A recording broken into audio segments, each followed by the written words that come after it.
Welcome to Vegas Circle with Paki and Chris, and today joining the circle, we are sitting down with international artist and owner of Elena Bulatova Fine Art. She's got 3 locations in Palm Desert, Laguna Beach, California, and also the shops at Crystals. So we have Elena Bulatova. So welcome to the circle. Welcome. Thank you, guys. I'm happy to be here. It's an absolute pleasure, man. So we were doing some research on you. Definitely. And you got a very interesting story. So you actually got a degree in economics, I was reading. Went to school in Russia, and then you actually attended Yale University. Is that my understanding correctly? Yes. I never thought I will be a professional artist. I was involved in arts all my life. I played violin for 17 years. Okay. And when being in Moscow, I thought I need to go study something serious because arts, it's like I can figure out myself. Yeah. I need to go study public administration and go work for government and make things better. Okay. But when 5 years passed, I think I wanted to go into business then. Okay. And how I got to US first, I won a great scholarship from Yale University, and that's how I came first to US. Oh, wow. Yeah. How do you win that scholarship? Seems like a pretty big opportunity. Yes. Well, it was a really coincidence of different events and the fact that I was always a student and hard worker and doing a lot of extracurricular activities. Mm-hmm. So I think to be successful in life, you always need to do more and more, and then it will pay off. So 5 years in university, I was a really great student. Mm-hmm. And then it was almost 3 days for deadline for this application. And I saw it randomly and I'm like, let me apply. It was a exchange PhD program, actually. Oh, so wow. I applied and there was selection on my faculty level. And the next step, it was on the university level, which is, imagine, it's a huge university. It's the biggest Yale number, not Yale. First, it was Moscow State University. Okay. Yes, I was in Moscow. So it was the oldest, the biggest university.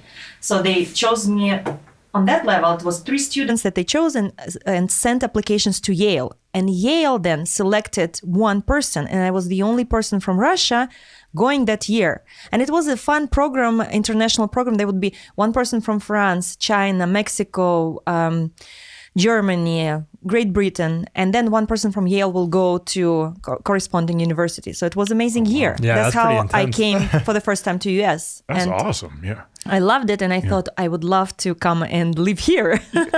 Well, to be able to have an economics background, us being a business podcast, it's amazing to have that background because you can be able to know the numbers, you know how to build a business and be able to know, right off the bat if you're in the red or not in the red.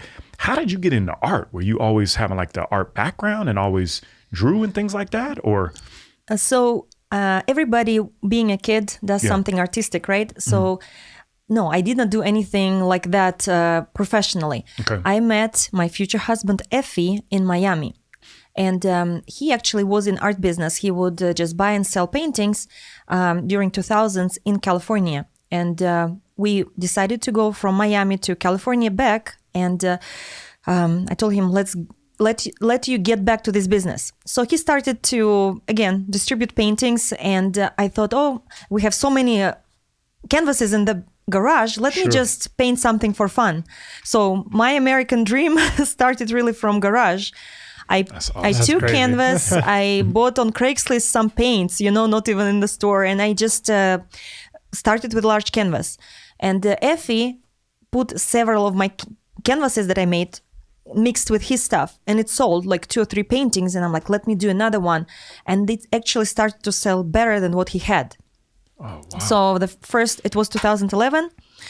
So I sold probably like 5 to 7 paintings in December 2011. And then it was in Palm Springs, California. It is a big season for winter over there. Sure. And I thought, well, let me paint more because I came to US and I thought I want to be in some business, but I didn't know which one. I tried different things. I found my thing.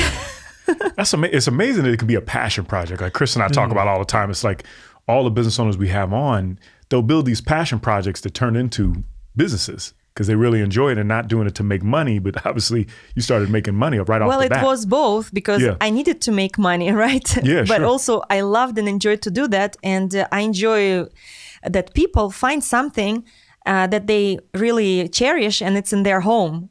And so when you're originally doing it, because it seems pretty different, right? Going into a canvas, they're not necessarily, experienced in painting and art and those type of things. How do you develop your skill as a painter when you're was it like a formal education? Obviously, you're very intelligent. You kind of go through the educational process. Did you take that same dynamic to painting and kind of evolve it? It's a good question. So what I did, I self-educated myself. I went to see YouTube. I went to see what other artists do. But I felt, I looked at the canvases that were in the garage that Efi was selling. And I don't know, some things came to me. Like I saw how it was made and I experimented a lot. And actually it came out really nice. And because I think I visited so many museums worldwide, I really liked abstract expressionism, so it really came easily to me. So it just was a flow, natural flow. That's excellent. Yeah. Yeah. So even at the beginning, that was kind of your style, abstract expressionism. Even at the beginning, that's like, this is what I like, and that's kind of where you evolved from there. I was very impressed by this style. I would say I went to Art Basel, Miami. That just this art scene, I think, impressed me so much. This big art fair, and then. I met another artist who I went to his studio. It impressed me, and I thought it's a really nice lifestyle. For sure, yeah. To be able to throw events and things like that, and then be around just to the be whole... an artist, it was something like, when you meet an artist, you think it's a special person. Yeah, that's true. That's what it was for me. Yeah. Before I became an artist. That's excellent. Yeah. So just backing up a little bit. So you started the fine art company about 9 years ago, from my understanding, right? 2013. Okay, so 2013. You originally started in California, and then you guys kind of built a couple of different studios, and then were able to get into the crystals here, right, at City Center? Yeah, let me tell you. So basically, this is my business background, where it came in, I would say. So I started to paint these paintings, and I think where I can sell them more. So as a young artist, you go to galleries, but now I understand galleries have a lot of artists coming to them, and they have to pay rent, and they have already a lot of artists. So I'm like, okay, I just rented a wall and one small gallery. Then I opened my own studio. When they moved out, I thought, okay, I do it already for 2 years. Why not to move from my garage to this small studio? Sure. It's not a big rent, and I will have visitors now 7 days a week. And I was doing a lot of outdoor shows as well, like different art shows. So it was 2013, March. And then in September, we thought, well, we want more traffic. So we opened another gallery in downtown Palm Springs, and we kept it probably for 2 years, and we gained so much recognition, and the business grew doubled every year. My husband started to make art as well. I became artist because of him, and then he became artist because of me. So you guys are playing off each other, kind of competing in a way, or? No, we support each other because all goes in the family. That's and true, really we inspire each other and help each other. And then I thought, well, how I can grow more? And I thought we would come to Vegas a lot. And I thought, this is international city. People come here from around the world. We're not so far, 4 hours away. And I saw some artists would have here 3 or 4 galleries in one city. So I thought, if they have 3 locations, they should be doing good here. For sure, yeah. I need to open location. And then we opened initially in Aria. And this was a very special moment for us. I was 32. We were and right now, imagine we're only 2-3 years in business, and we get into the mall that's 100-year-old brands, well known around the world. So for management to believe in us, to give us the space, to trust us to be there, it was a great honor. Yeah, I can't even imagine, especially being in a high end. That was one of my questions I had. Is you got the top of the world, Louis Vuittons and all the brands. What do you think that they saw? Did they have to see profits and things like that, or did they have to see the brand, or they just looked like the art? Maybe collaborate with other artists, or what was the vision that saw them to have them to be able to let you rent with them? I think they saw. Well, we were not a big brand at that time yet. We were just 2 years in business. We brought in a guarantor because our profits at that time, they were not matching yet. So we brought a guarantor that we had a friend who was here in Vegas for 10 years in different business.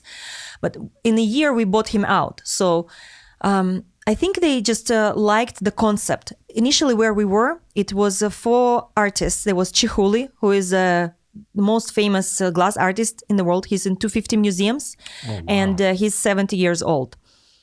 And then his ceiling, everybody saw in Bellagio. This is top ceiling. It's Chihuly ceiling. Then next to him was Richard McDonald. He's back. Are you talking about in the front where the registration is? No. Well, yes. Yeah, This is the Bellagio ceiling. Yeah, it's made by yes. Chihuly. Okay. And this kind of glass is all over the world also. Ah, okay. So, and then there was next to Chihuly, there was Richard McDonald, also over 70 years old. He's backed by Cirque du Soleil. So he does beautiful sculptures. He's in business more than 30 years. Then there was one photographer, and I come being in business just 2 years. So we were like in this gallery row with art. I think we really fit in with the area city center, our vision, our look, the modern art, this fresh vibe. People really love it. And they saw potential. I think they just believed in our potential, and I'm thankful to them because it really jump-started us even higher. Yeah, we got a lot of great Yeah. projects from being here in Vegas. For sure. Yeah. But go ahead. you have to be like excellent at what you do, because we took over. We actually helped Aria. There was another gallery that was kind of antique Okay. strategy. So they didn't do good. And the guy who owned it, he's in business also 30 years, much longer than me at that time. So their concept just didn't go well. Aria, imagine, it's all super contemporary, and they needed somebody with a young vibe, with a contemporary art, with certain look. So it worked out both ways really well. We brought this quality to Aria, and then Nice partnership now. Yes, Yeah. it Seems like was- it fits perfectly. Yeah. Like, Yeah. very aligned. Yeah. That's amazing to be able to do that. So you basically feature private artists and you yourself and also your husband. Is that how the current gallery is in Las Vegas? So we feature mostly 90% of the art that me and my husband Efi Mashiah do. Okay. Initially, I only had abstracts, so my studio was called Elena Bulatova. And then when we opened in Palm Springs, a little bit bigger gallery, we still had only my abstracts and 3 paintings of Efi. So we thought, okay, we're already a little bit known for Elena Bulatova. Let's call it Elena Bulatova Fine Art. Brand it. Then we opened another gallery. So like, okay, so now we have already Elena Gallery. We need to keep the name. But we expanded that. Last 3 years, while I had 2 babies, my husband does more art than me. Really? Okay. Yeah, but it's okay. Everything is like under my name, but we carry his and my art, and then we produce a Buma project. It's Bulatova Mashiach, and then we also, when we travel to Asia or somewhere around the world, we bring in some guest artists. Okay. That's excellent. Yeah. Yeah, that's a good business strategy. For me, when you start growing a business and being in a business of creative, but then also it seems like the dynamic is counterintuitive in a sense, right? Where you're constantly trying to grow, but you're also trying to create unique quality art. How do you find yourself being able to keep that creative kind of niche to keep pushing the envelope while obviously focus on growing the business?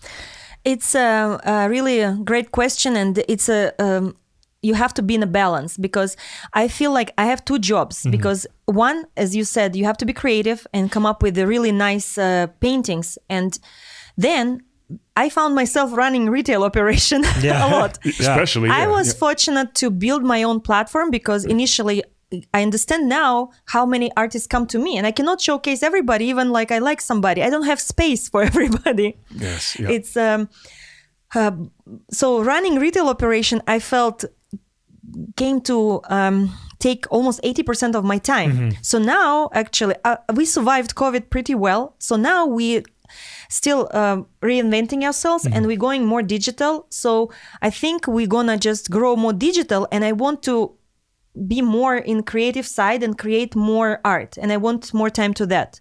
Sure. So we will take a pause right now, 1 year or 2. We'll see about new locations, but we're really growing a lot digital, and we've been very successful on that. Creating a lot of like stories.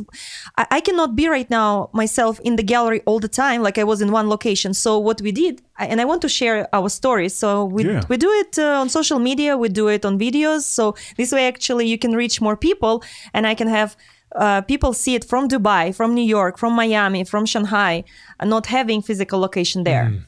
So do you feel like when you say digital, is that like an NFT? Is that the space that you guys are getting into, or is that something that you're looking at in the future?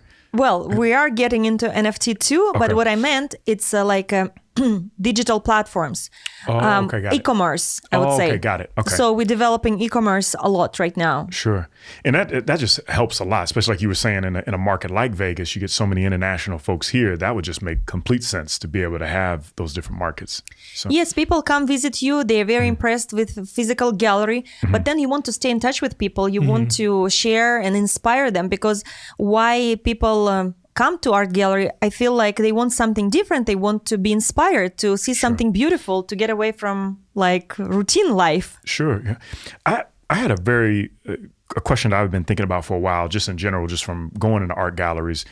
Like, how do you decide what you want to sell? Like, do you have like a concept and it just feels right, and then that's the one you're putting out and you and your husband decide on it? Or like, how do you know this is what I want to sell?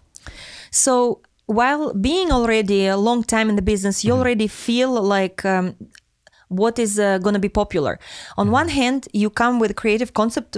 With your creativity, you create something. Okay. But then also having an art gallery, you have to think of it as a product too. So you create something in small quantities, and if it's popular, it sells out, you create more of it, variations of it. And then and some pieces, they're really cool, but then say maybe they don't sell so much. So it's okay. You keep like small batch of it. Eventually everything finds its own collector, but something super popular, you just make a lot of things. Sure. So you test the market, because again, you can be an artist and it can sit in your studio and like not sell, but we also have art galleries and we need to Push it out. Yeah.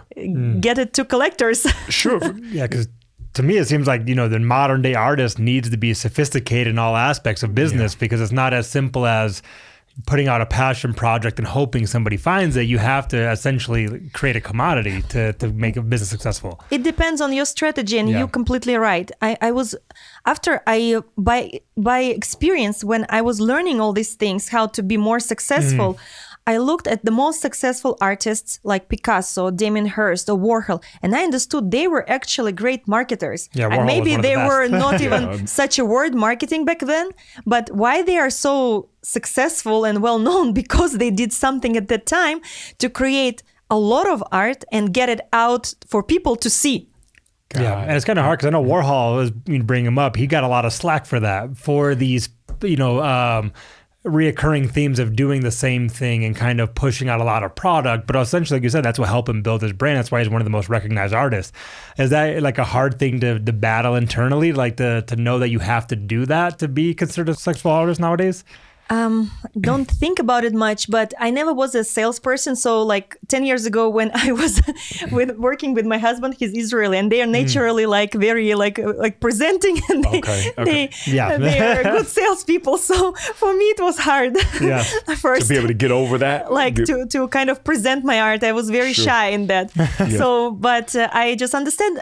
I listen to some people about marketing, and they say, actually, you're not pushing it to sell, you're sharing something valuable to them. If they will have it in their life, it will increase their quality of life. So you're giving them service. Gotcha. Yeah, that makes sense. That's very true. With, a lot of people look at, gold and all these different things as far as investment. How do you feel about like art being an investment? And do you recommend like a specific, like yourself or a specific artist as an investment to be able to hold on to?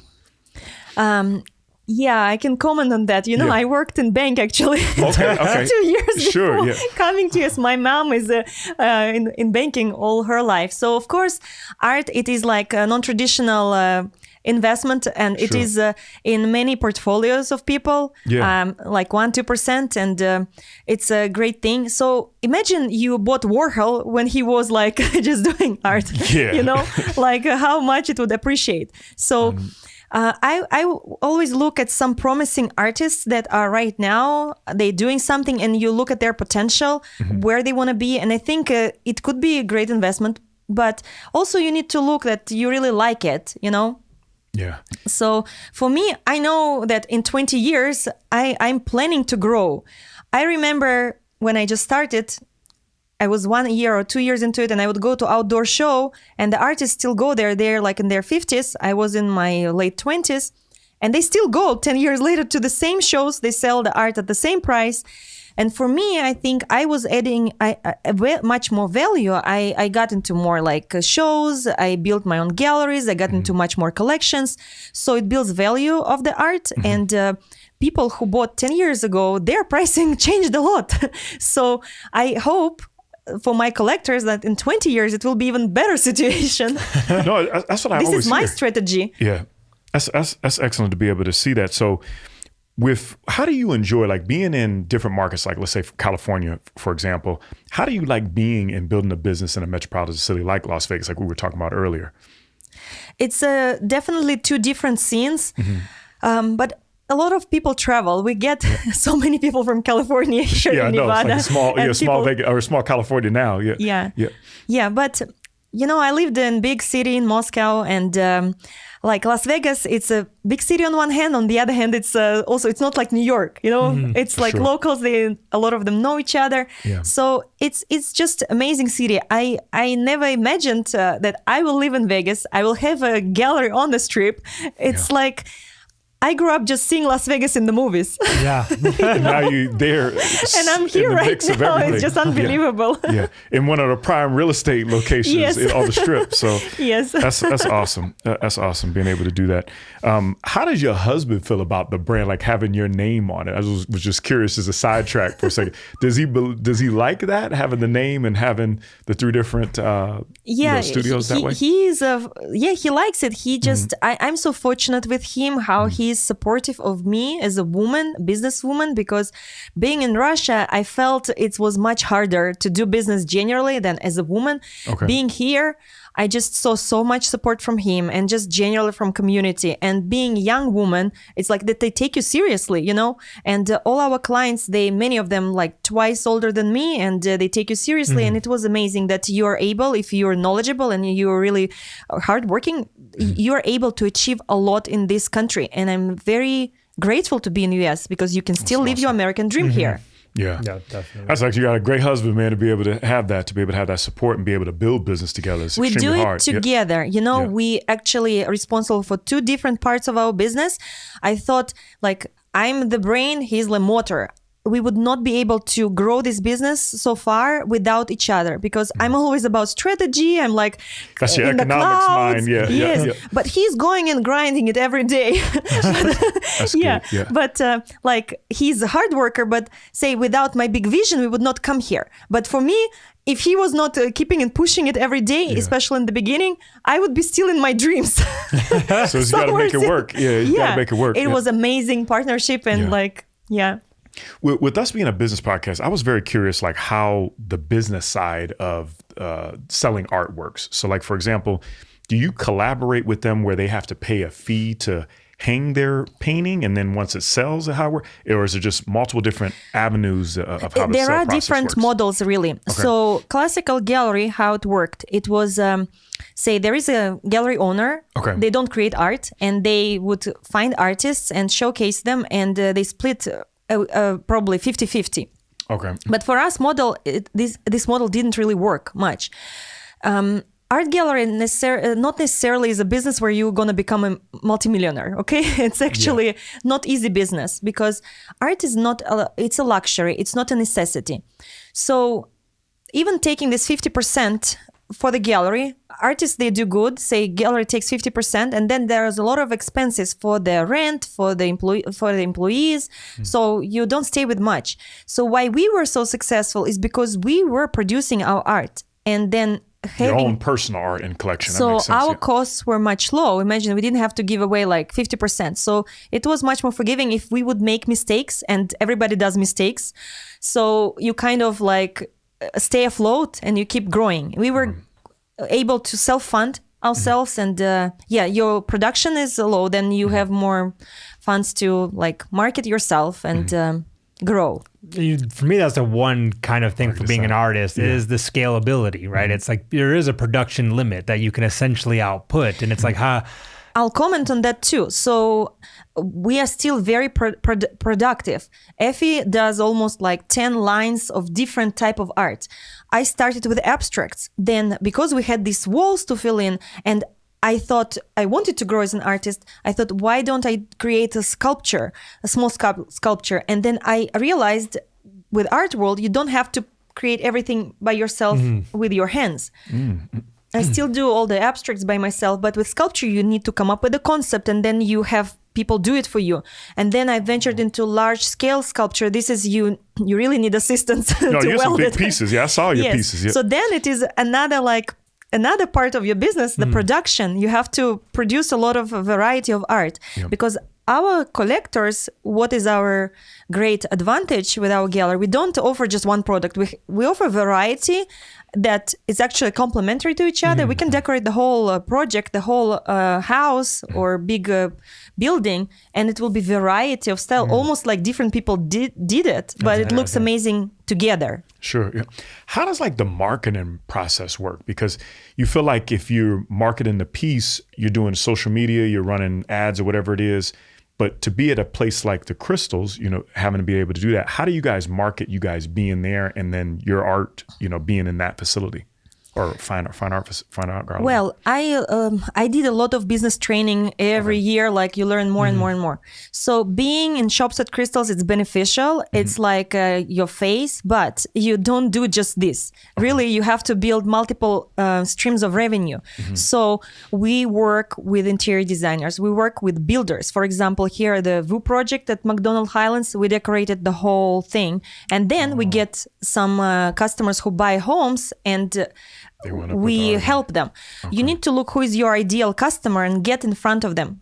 Of course, in Shops at Crystals, there is our customer. But then who buys our art? It's a lot of them new homeowners. So we need to partner, say, with the real estate brokers, or we stage a lot of multi-million-dollar homes. And then people who buy a house that costs 10 million, it's not their first house, it's second or third house, and they don't have time to decorate it. So they hire, they already like if we staged it with the furniture and with the art, so they get it as is.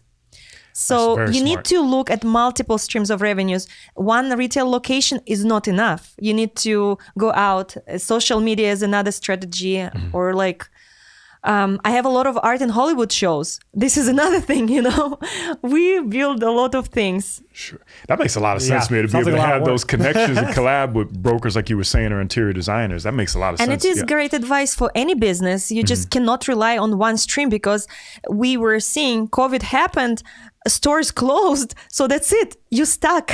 Yeah. You need to diversify and find other ways to move your product, whatever your product is. Yeah.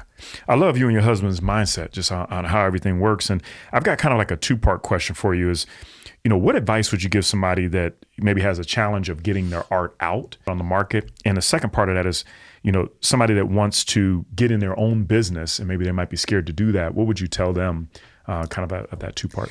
Okay, well, let's start with somebody who wants to get their art out. First of all, you need to get serious about how much art you want to get out, because in America, what statistics I saw, it's a lot of artists, and then most of them do less than $1,000 a year from their art. So yes, you can do it as a hobby, and they cannot make a living out of it, so they have to have secondary job, right? Like main job, actually. Sure. So I believe in starting small and just growing from there. That's how I did, because say if it works out, you can grow more and add things and just be persistent. You have to really produce a lot of things and just get out to any possibilities where you can showcase art. That's what I did. I just researched. There is a lot of websites. There is a lot of opportunities, really, but you have to work hard and get it out. I remember waking up 4 a.m., going to this weekend show. I was very tired. I wanted to sleep in my ski suit because it was so cold, but I went out and just like before I had any galleries and did it. Going. Or another interview. I remember Efi wake me up at 5 a.m. Elena, this is opportunity to be on TV. You have to get up and go. In San Diego, there was some show and I was so tired, but I went because it was free publicity. Yeah. So I took everything that came my way. I just took everything. So that's what everybody should do. You just need to work hard on this. That's excellent. Yeah. And then the second question, if you want to start a business, any business, well, from my experience, I wanted to start business many times and I failed. And just you have to be persistent. Again, if you really want it, you'll get there. And being persistent. I'll give a great example. Say, if you fail, like you still need to keep trying, because if you see a kid and he's trying to learn to walk, he's keep falling, you're not going to give up on him. You're going to learn at some point, right? And your business is your baby. Yeah, that makes a great concept. Yes, you have to just keep pushing. I love it. Love it. Just transition a little bit. We always ask our guests about restaurants in Vegas, and I'm very curious about you and your husband being around world travelers. What's your favorite restaurant in Vegas? Well, living on the Strip, it's actually great. Yeah, especially. We live above Masters, so this is place to go. Nice ambience and great with kids because it's light, not super noisy, and they're kids friendly. Yeah. I love Catch in Aria as well. I just recently tried Delilah. Finally, very because good too. I was 7 months. I wanted to get in, but I was traveling with the babies, whatever. So it's great. Yeah. Anything around like Cosmopolitan is great. Zuma is great there. Zuma's very good too. I liked Mod 32 in Venetian. It's really great concept. I haven't been to that one before. What'd you say that was called? Mod 32. Mod 32. I haven't heard of that before. The dumplings? Is that always see the advertisement for the dumplings? It's like kind of, I feel like Asian vibe. Yes. Oh, and okay. What's special about them, they serve Peking duck that when I came there, you couldn't order it because you had to pre-order in advance. Oh, is that? Okay. They're very interesting, sustainable concept. They don't want to waste food, so they want you to pre-order things in advance. So this way, they already know what people will order. Of course, we didn't pre-order, we didn't get this Peking duck. They have some other things that they cook, but still, it was really interesting. There are a bunch of other places that I like. But Mastro's, I gotta agree with. Mastro's one of my favorite. Right, my kids in the dessert at Mastro's. I can't remember the name. It's like a butter something. I can't remember the name of butter cake. The butter cake. I had to look at my wife. That's I don't think I had awesome. any of those places. I'm gonna try all of them though. Yeah, you named a great. What other great fish ones. restaurant? Milos. It's amazing. Milos it wasn't Cosmopolitan. They moved to Venetian. They're amazing. Oh, they just moved from Cosmopolitan? They used to be next to STK. I remember. Yes, I've been there multiple times. Yes. We are so fortunate in Vegas just to have the best of the best. 100%. I just was in Chicago in original Bavette, and then we tried Bavette here, which is in the hotel close to Aria.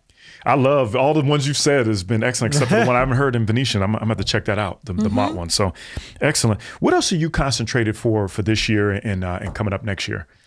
So we're actually going to grow our online sales, and we're creating a lot of content to entertain our viewers.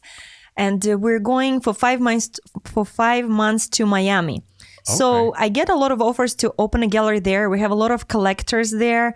So we go for inspiration and just, it's I feel amazing market for us. You just came back from Christmas, just in Miami. I was thinking about moving there. Yeah. So we will be traveling and getting more inspiration. As I told, I want to get more in creative side, create more new amazing sculptures and paintings, and I need to rest a little bit postpartum. You said postpartum? I heard you. Yes, I have 7 months old baby. Oh yes, you gotta relax. Yeah, especially being on the water, it would make you relax for sure. No, it's an absolute pleasure to have you on. Yeah, you've got a great mind, and your husband also. I'm looking forward to meeting him in the future. What's the social handles that people can reach out to you guys, for your business and your personal?